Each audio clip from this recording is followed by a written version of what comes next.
Estoy aquí para decir: imposible retroceder.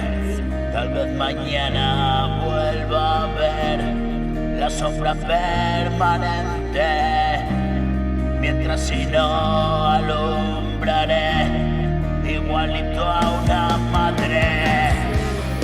La vida busca recorrer ágil y grácil cual corcel, pradera de la libertad, campos de oro y un lugar donde esperaba una verdad, un melódico despertar.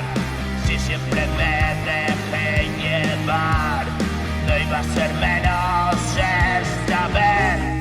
Vete conmigo a ese lugar donde nada perece, de reojo mirando atrás, un incendio por apagar.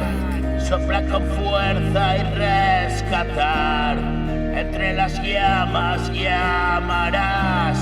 Tiende la mano a ese cantar, vuela en silencio en la ciudad, rompe la noche al despertar y empieza el día un día más. Y yo siempre te esperaré allá donde se muere.